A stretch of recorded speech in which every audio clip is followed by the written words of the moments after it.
Seorang perempuan dia selaku guru Quran, dia kerja jam tugas dia mengajar Quran ataupun wirid Quran.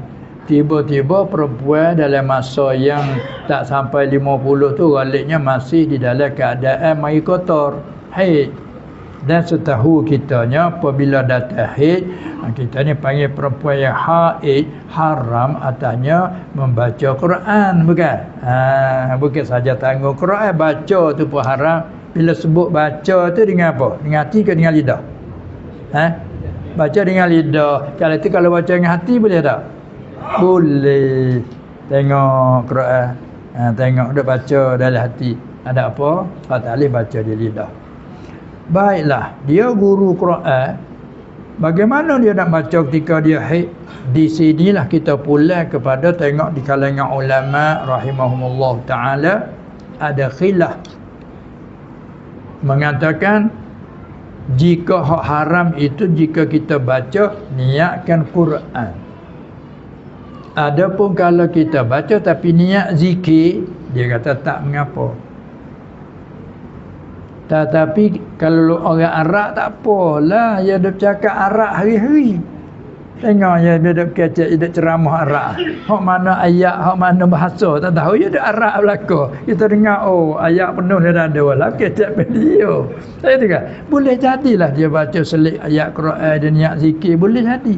Tapi kalau kita orang Melayu, qul huwallahu ahad, zikir ke baca qul hu? Ke baca Quran? Baca Quran. Yasin wal Quranil Hakim. Zikir ke baca Quran? Baca Quran. Walau bagaimanapun kalau hati kita niat zikir, satu orang kata harus. Apalagi pula mazhab Maliki luas sikit.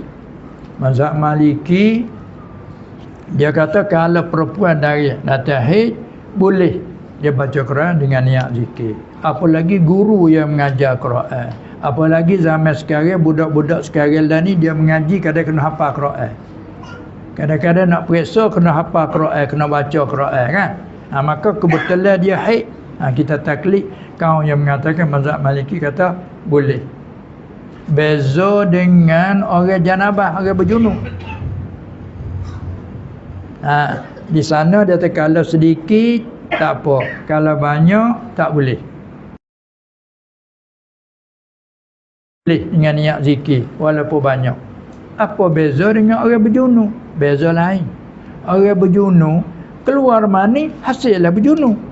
Nak menyelesai dia mandi selesai. Ada perempuan yang haid 7 hari nak mandi boleh ke tak? Tak boleh, haram. Mandi apa tu maksud haram tu? Mandi ibadat haid tak boleh. Haid tak putus lagi kita mandi niat ngakak ada haid, haram, tak boleh. Mandi hari itu tak ada apa lama tak boleh mandi. Tak itu kan? Itu.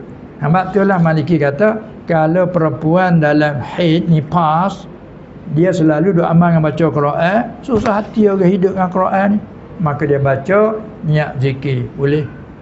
Sebab kalau nak tunggu lama masa 7 hari baru selesai, apalagi 10 hari baru selesai, dia dah amalkan Quran, boleh baca Quran dengan niat zikir. Itu mazhab Maliki, kita taklid situ bagus.